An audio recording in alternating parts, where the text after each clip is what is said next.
Hi മക്കളെ, നമസ്കാരം. പരീക്ഷയ്ക്ക് ചോദിക്കാൻ സാധ്യതയുള്ള ആ ചോദ്യങ്ങൾ നമ്മൾ എന്ത് ചെയ്യാൻ പോകുന്നു, പരിശോധിക്കാൻ പോകുന്നു. +1 മലയാളം പരീക്ഷ ഇങ്ങ് എത്തിക്കഴിഞ്ഞിട്ടുണ്ട്. നമ്മുടെ ലൈവ് ക്ലാസ്സിൽ നമ്മൾ ഡീറ്റെയിൽ ആയിട്ട് എടുക്കുന്നുണ്ട്. പരീക്ഷയ്ക്ക് ചോദിക്കാൻ സാധ്യതയുള്ള ആ ചോദ്യങ്ങൾ ഓരോ പാഠഭാഗത്തു നിന്നും മുൻ വർഷങ്ങളിൽ ചോദിക്കപ്പെട്ടതും ഈ വർഷം ചോദിക്കാൻ സാധ്യതയുള്ളതുമായിട്ടുള്ള ആ ചോദ്യങ്ങൾ ഏതൊക്കെയാണ് നമുക്ക് എന്ത് ചെയ്യാം, സെറ്റാക്കാം. ഒന്നാമത്തെ ചോദ്യം: പ്രണയത്തിൻ്റെ ഭൂത വർത്തമാനങ്ങളുടെ നിറഭേദങ്ങൾ ബാലചന്ദ്രൻ ചുള്ളിക്കാട് എങ്ങനെയാണ് കവിതയിൽ അവതരിപ്പിക്കുന്നത്? സന്ദർശനം എന്ന പാഠഭാഗത്തെ അടിസ്ഥാനപ്പെടുത്തിയിട്ട് അതിനകത്ത് പ്രണയാവസ്ഥയിലെ ബാലചന്ദ്രൻ ചുള്ളിക്കാടിൻ്റെ പ്രണയ കാലഘട്ടത്തിലെ ഭൂതകാലം, കഴിഞ്ഞ കാലവും ഈ ഇപ്പോഴത്തെ പ്രണയത്തിൻ്റെ അവസ്ഥയെക്കുറിച്ച് എന്ത് ചെയ്യുന്നുണ്ട്, അദ്ദേഹം പറയുന്നുണ്ട്. ആ പ്രണയത്തിൻ്റെ ഭൂതവർത്തമാനങ്ങളുടെ നിറഭേദങ്ങൾ ബാലചന്ദ്രൻ ചുള്ളിക്കാട് എങ്ങനെയാണ് കവിതയിൽ അവതരിപ്പിക്കുന്നത്? സെറ്റാണല്ലോ, ഉത്തരം നോക്കിക്കൊള്ളുക. ദെൻ നെക്സ്റ്റ്: ജീവിതത്തെ വർണ്ണാഭമാക്കുന്ന മൂല്യവത്തായ അനുഭവങ്ങളിൽ ഒന്നാണ് പ്രണയം. ജീവിതത്തിലെ വർണ്ണം വിതറുന്ന ഒരുപാട് ചിന്തകൾ നമുക്ക് തരുന്ന ഒരു വലിയ ഭാഗമാണേത്? പ്രണയം. സന്ദർശനം എന്ന കവിതയെ വിലയിരുത്തി ലഘു ഉപന്യാസം തയ്യാറാക്കുക. സന്ദർശനം എന്ന കവിതയെ വിലയിരുത്തി ലഘു ഉപന്യാസം തയ്യാറാക്കുക. ദെൻ നെക്സ്റ്റ്: സീമന്ത രേഖയിലിട്ട് സിന്ദൂരം വിയർപ്പിൽ കുതിർന്ന് വിരലിലൊട്ടി ഒരു തുള്ളി രക്തം പോലെ അത് വിരൽ തുമ്പിൽ ഒരു നിമിഷം തങ്ങി പിന്നെ മെല്ലെ താഴേക്ക് വീണു മരിച്ചു. ഈ വാക്യം കഥയ്ക്ക് നൽകുന്ന അർത്ഥ സാധ്യതകൾ എന്തെല്ലാം? സീമന്ത രേഖയിലിട്ട സിന്ദൂരം അല്ലേ, നമ്മുടെ ഓർമ്മയുടെ ഞരമ്പ് എന്ന പാഠഭാഗത്തിലെ സിന്ദൂരവും വിയർപ്പും കൂടി കുതിർന്ന് വീഴുന്നത് സ്ത്രീകളുടെ ഒരു അവസ്ഥയെക്കുറിച്ചാണ് സൂചിപ്പിക്കുന്നത്. നമ്മുടെ ഉത്തരത്തിനകത്ത് അതിനെ തന്നെയാണ് എന്ത് ചെയ്യേണ്ടത്, പരാമർശിക്കേണ്ടത്. ചോദ്യം കൃത്യമാക്കുക. സീമന്ത രേഖയിലിട്ട സിന്ദൂരം വിയർപ്പിൽ കുതിർന്ന് വിരലിലൊട്ടി ഒരു തുള്ളി രക്തം പോലെ അത് വിരൽ തുമ്പിൽ ഒരു നിമിഷം തങ്ങി പിന്നെ മെല്ലെ താഴേക്ക് വീണു മരിച്ചു. ഈ വാക്യം കഥയ്ക്ക് നൽകുന്ന അർത്ഥ സാധ്യതകൾ എന്തെല്ലാം നോക്കുക. അടുത്തത്: ഓരോ വൃക്ഷവും വേരുകളിലൂടെ ആകാശത്തോളം ഉയർന്നു നിൽക്കുന്നത് ആസ്വദിക്കണമെങ്കിൽ നാം വേരുകൾക്കൊപ്പം ഭൂമിയോളം താഴണം. കാട് നൽകുന്ന ജീവിത പാഠങ്ങൾ എന്തൊക്കെയാണ്? ഓരോ വൃക്ഷവും വേരുകളിലൂടെ ആകാശത്തോളം ഉയർന്നു നിൽക്കുന്നത് ആസ്വദിക്കണമെങ്കിൽ നാം വേരുകൾക്കൊപ്പം ഭൂമിയോളം താഴണം. കാട് നൽകുന്ന ജീവിത പാഠങ്ങൾ എന്തൊക്കെയാണ് എന്നാണ് ഇവിടെ ചോദിച്ചിരിക്കുന്നത്. കാട്ടിലൂടെ അല്ലെങ്കിൽ കാടിൻ്റെ കഥ പറയുന്നതിലൂടെ മനുഷ്യരുടെ ജീവിതത്തെക്കുറിച്ച് എന്ത് ചെയ്യുന്നുണ്ട്, പരാമർശിക്കുന്നുണ്ട്. ദെൻ നെക്സ്റ്റ് ക്വസ്റ്റ്യൻ: മലയാള ചലച്ചിത്ര ഗാന ശാഖയിലെ നാഴികക്കല്ലാണ് നീലക്കുയിൽ എന്ന ചിത്രത്തിലെ കായലരികത്ത് വല എറിഞ്ഞപ്പോൾ എന്ന ഗാനം. മലയാള ചലച്ചിത്ര ഗാന ശാഖയിലെ നാഴികക്കല്ലാണ് നീലക്കുയിൽ എന്ന ചിത്രത്തിലെ കായലരികത്ത് വല എറിഞ്ഞപ്പോൾ എന്ന ഗാനം. ഈ വിലയിരുത്തലിൻ്റെ സാധുത വിശകലനം ചെയ്യുക. എന്തൊക്കെയാണ് മലയാള ചലച്ചിത്ര ലോകത്തിൽ കായലരികത്ത് വലയെറിഞ്ഞപ്പോൾ എന്ന പാട്ട് ഉണ്ടാക്കി വെച്ചത്? അതുവരെ ഉണ്ടായിരുന്ന സംഗീതത്തിൻ്റെ അവസ്ഥ എന്തായിരുന്നു? സിനിമാ ഗാനത്തിൻ്റെ അവസ്ഥ എന്തായിരുന്നു? ഈ ഒരൊറ്റ സിനിമാ പാട്ട് കൊണ്ട് സിനിമാ ലോകത്തും നമ്മുടെ കേരളീയ സമൂഹത്തിലുണ്ടാക്കിയ മാറ്റങ്ങൾ എന്തൊക്കെയാണ്? ഇത്ര എഴുതി കഴിഞ്ഞാൽ നമ്മുടെ ഉത്തരം സെറ്റാണ്. 6 മാർക്കിൻ്റെ ഉത്തരമാണ്.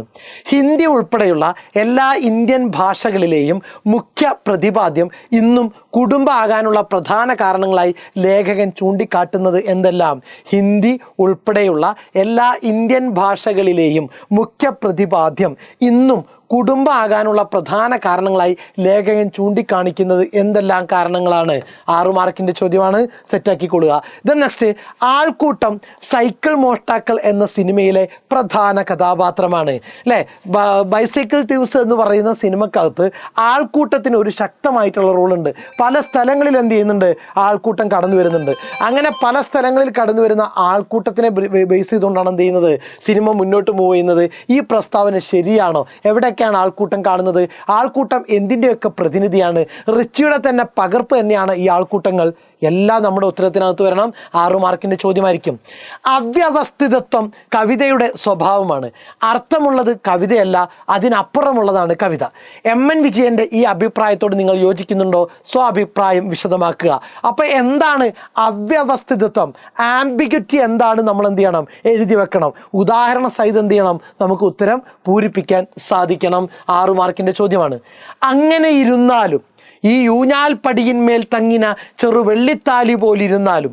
ഊഞ്ഞാലിൽ എന്ന കവിതയിലെ ഈ വരികൾക്ക് സന്ദർഭത്തിൽ കൈവരുന്ന സവിശേഷമായ അർത്ഥം എന്താണ്? കുറിപ്പ് തയ്യാറാക്കുക.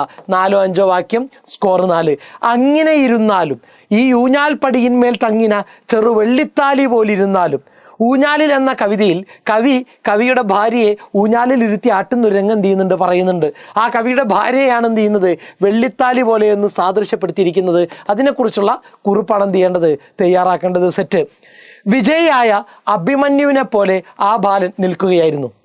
ഒരേ സമയത്ത് കരയുകയും ചിരിക്കുകയും ചെയ്യുന്ന ഭാരതമാതാവിനെ പോലെ ഉജ്ജ്വലയും ഗംഭീരവദനീയമായിരുന്നു ആ യുവതി. സദൃശ്യ കൽപ്പനകൾ കൊണ്ട് കഥാസന്ദർഭത്തിന് കൈവരുന്ന ധ്വന്യാർത്ഥ സാധ്യത വിശകലനം ചെയ്യുക 4 മാർക്കാണ് അല്ലേ. ഏത് പാഠമാണ്? ലാത്തിയും വെടിയുണ്ടയും. വിജയിയായ അഭിമന്യുവിനെ പോലെ ആ ബാലൻ നിൽക്കുന്നു. ഒരേ സമയത്ത് കരയുകയും ചിരിക്കുകയും ചെയ്യുന്ന ഭാരതമാതാവിനെ പോലെ ഉജ്ജ്വലയും ഗംഭീരവദനീയമായിരുന്നു ആ യുവതി. രണ്ടുപേരെയും എന്ത് ചെയ്തിട്ടുണ്ട്, ആ ബാലനെയും ആ യുവതിയെയും സാദൃശ്യപ്പെടുത്തിയതിൻ്റെ ഭംഗി നമ്മൾ വ്യക്തമാക്കുക. ഇങ്ങനെയുള്ള ഞാൻ എന്നെ മറക്കിലും നിങ്ങളെ എന്നും മറക്കില്ലേ, ഈ വരികൾ നൽകുന്ന ജീവിത പാഠം എന്താണ്? ഇങ്ങനെയുള്ള ഞാൻ എന്നെ മറക്കിലും നിങ്ങളെ എന്നും മറക്കില്ലേ, ഈ വരികൾ നൽകുന്ന ജീവിത പാഠം. അനുകമ്പ എന്ന മാനുഷിക മൂല്യത്തെക്കുറിച്ച് ഗുരുവിൻ്റെ കാഴ്ചപ്പാട് എന്തായിരുന്നു? അനുകമ്പ, അൻപ്, അരുള്, ഇതിനെ പറ്റിയിട്ട് കൃത്യമായിട്ട് എന്ത് ചെയ്യുന്നുണ്ട്, ശ്രീനാരായണ ഗുരു പറഞ്ഞിട്ടുണ്ട്. ഇതെല്ലാം കൂടിയതാണ് അനുകമ്പ. ഇതില്ലാത്തവൻ ഭൂമിയിൽ ഏതുപോലെയാണ്? ഈ കാര്യങ്ങൾ ഡീറ്റെയിൽ ആയിട്ട് എഴുതി വെച്ച് കഴിഞ്ഞാൽ 4 മാർക്കിൻ്റെ ഉത്തരമായി കഴിഞ്ഞു. സെറ്റാണല്ലോ. ദെൻ നെക്സ്റ്റ്, ദ്വൈതാനാരായണീയം എന്ന ശൈലി കഥാസന്ദർഭത്തിന് ഇണങ്ങും വിധം വാസനാവികൃതി എന്ന കഥയിൽ ഉപയോഗിച്ചിരിക്കുന്നത് എങ്ങനെയെന്ന് വിശദീകരിക്കുക. സെറ്റാണല്ലോ. ദ്വൈതാനാരായണീയം എന്ന ശൈലി കഥാസന്ദർഭത്തിന് ഇണങ്ങും വിധം വാസനാവികൃതി എന്ന കഥയിൽ ഉപയോഗിച്ചിരിക്കുന്നത് എങ്ങനെയെന്ന് വിശദീകരിക്കുക. സെറ്റ്. നോക്കുക, ഇത്രയും ചോദ്യങ്ങളുടെ ഉത്തരങ്ങൾ ഇന്ന് 5 മണിക്ക് നടക്കുന്ന ലൈവ് ക്ലാസ്സിനകത്ത് എന്ത് ചെയ്യുന്നുണ്ട്, വിശദമായിട്ട് പറയുന്നുണ്ട്. പാഠസംഗ്രഹം കൂടി പറയുന്നുണ്ട്. അപ്പോൾ മക്കൾ ഒട്ടും മറക്കാതെ എന്ത് ചെയ്യുക, ക്ലാസ്സിലേക്ക് എത്തിയേക്കുക. Okay, thank you.